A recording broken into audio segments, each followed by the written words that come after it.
అన్ని రంగాల్లో artificial intelligence వచ్చేసింది. మానవ శ్రమను తగ్గించేందుకు ఏఐని ఇప్పుడు అందరూ ఆశ్రయిస్తున్నారు. ప్రభుత్వ కార్యాలయాల్లో, నేర విచారణలో, బ్యాంకింగ్ రంగంలో ఇలా కీలకమైన అన్ని రంగాల్లోనూ ఏఐ కాలు మోపుతోంది. ఈ క్రమంలో నిరంతరం భక్తుల రాకతో కిక్కిరిసిపోతున్న తిరుమల కొండ మీద కూడా ఆర్టిఫిషియల్ ఇంటెలిజెన్స్ టెక్నాలజీని వాడుకోవాలని టీటీడీ భావిస్తోంది. మరి ఏఐ వినియోగంతో భక్తుల తాకిడి సమస్యకు పరిష్కారం దొరుకుతుందా? భక్తులకు అసౌకర్యం కలగకుండా దర్శన సమయాన్ని కుదించటం, సెంటిమెంట్లకు పెద్దపీట వేయడం సాధ్యమేనా? ఏఐ గురించి టీటీడీలో సీరియస్గా చర్చ జరుగుతున్న తరుణంలో అందులోని సాధ్యాసాధ్యాలేంటి అనేది అత్యంత ఆసక్తికరంగా మారింది. తిరుమలలో ఆర్టిఫిషియల్ ఇంటెలిజెన్స్ సేవలు భక్తుల తాకిడిని తట్టుకోవటంలో ఏఐ సఫలమయ్యేనా? తిరుమల వెంకటేశ్వరుడి ప్రభ దినదినం వెలిగిపోతోంది. దర్శనానికి వచ్చే భక్తుల సంఖ్య నానాటికి పెరుగుతోంది. బ్రహ్మోత్సవాల సమయంలో, పండుగల సమయాల్లోనైతే కొండపై రద్దీ గురించి చెప్పాల్సిన పనే లేదు. ఇలాంటి పరిస్థితుల్లో భక్తుల దర్శన సమయాన్ని తగ్గించటం, దర్శన వేళలను మేనేజ్ చేయటం, తొక్కిసలాట నుంచి ఉపశమనం కలిగించటం అనేవి టీటీడీకి సవాల్గా మారాయి. ఈ పరిస్థితుల్లో చంద్రబాబు నాయుడు సర్కార్ పగ్గాలు చేపట్టగా ఆర్టిఫిషియల్ ఇంటెలిజెన్స్ ను ఆశ్రయించి అనేక సమస్యలకు చెక్ పెట్టాలని భావిస్తోంది. మరి ఏఐ ఎంతవరకు అప్లికేబుల్ అనేది ఆసక్తి రేపుతోంది. కలియుగ ప్రత్యక్ష దైవం శ్రీ వెంకటేశ్వరుడి దివ్యధామం తిరుమల. స్వామిని దర్శించుకునేందుకు నిత్యం వేల సంఖ్యలో భక్తులు తిరుమలకు చేరుకుంటారు. స్వామివారికి నిత్యం ఉత్సవాలు, ఉపచారాలు, త్రికాల నైవేద్య ఆరాధనలుంటాయి. ఇలా స్వామివారికి సుప్రభాత సేవ నుంచి పవలింపు సేవ వరకు అనేక రకాల సేవలు నిర్వహిస్తారు. పవలింపు సేవ కోసం ఉండే 2 గంటల సమయంలో ఆలయాన్ని పూర్తిగా మూసేస్తారు. అనంతరం సుప్రభాత సేవ మొదలుకొని నిత్య సేవలైన తోమాల, అర్చన సేవల్లో పరిమిత సంఖ్యలో భక్తులకు అనుమతుంటుంది. నిత్యోపచారాలు పూర్తయిన అనంతరం ఉదయం 5 నుంచి 8:30 వరకు సామాన్య భక్తులను అనుమతిస్తారు. ఆ తర్వాత వీఐపీ బ్రేక్, కళ్యాణోత్సవం నిర్వహిస్తారు. అటు తర్వాత నిర్విరామంగా సామాన్య భక్తులకు దర్శన భాగ్యం కల్పిస్తారు. ఇక సాయంత్రం నైవేద్యం, తోమాల, అర్చన సేవలు ఏకాంతంగా నిర్వహిస్తారు. అనంతరం ఏకాంత సేవ వరకు సర్వదర్శనం సాగుతుంది. ఇలా సామాన్య భక్తులకు దాదాపు 14 గంటల వరకు టీటీడీ కేటాయిస్తూ వస్తోంది. ఇక ఆలయ మహాద్వారం మొదలుకొని శ్రీవారి గర్భాలయం వరకు ఎలాంటి మార్పులు చేసే అవకాశం లేదు. ప్రస్తుతం ఆలయంలో ఉన్న సామర్థ్యానికి అనుగుణంగా రోజుకు 90,000 లోపు భక్తులకు మాత్రమే దర్శన భాగ్యం కల్పించే వెసులుబాటుంది. మరి 1,00,000కు పైగా భక్తులు చేరుకుంటే ఏంటి పరిస్థితి?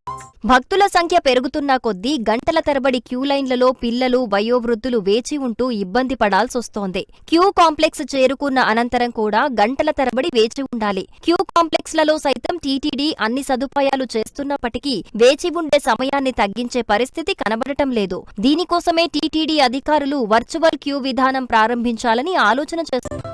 వర్చువల్ క్యూ విధానంలో ఏఐ టెక్నాలజీని వినియోగించి సామాన్య భక్తులకు త్వరితగతిన దర్శన భాగ్యం కల్పించే దిశగా అడుగులు వేస్తున్నారు టీటీడీ అధికారులు. ఇప్పటికే ఏఐ సిస్టమ్ ఇంప్లిమెంటేషన్ కోసం 5 కంపెనీలు డెమో ఇస్తూ వస్తున్నాయి. ఒకవేళ కంపెనీ ప్రతిపాదనలు టీటీడీకి నచ్చితే ఫిజికల్ క్యూ విధానానికి స్వస్తి పలికి భక్తులు క్యూ లైన్లో ప్రత్యక్షంగా వేచుండాల్సిన పరిస్థితి లేకుండా చేయాలని టీటీడీ భావిస్తోంది. వర్చువల్ క్యూ విధానాన్ని అమలు చేసే యోచన చేస్తోంది. ఇందుకోసం తిరుమల శ్రీవారి దర్శనానికి వెళ్లే ప్రతి భక్తుడు ఫేస్ ఐడి, కౌంట్ ఆధారంగా స్లాట్స్ ఏర్పాటు చేసుకునే విధంగా ఈ టెక్నాలజీని వాడుకునే ప్రయత్నం చేస్తున్నారు. మాన్యువల్ టికెట్స్ తరహాలో కాకుండా ఏఐ సదుపాయంతో ఎలాంటి టికెట్ గానీ మ్యాన్ పవర్ అవసరం లేకుండా ఏఐని రూపొందించేందుకు యోచన చేస్తున్నారు.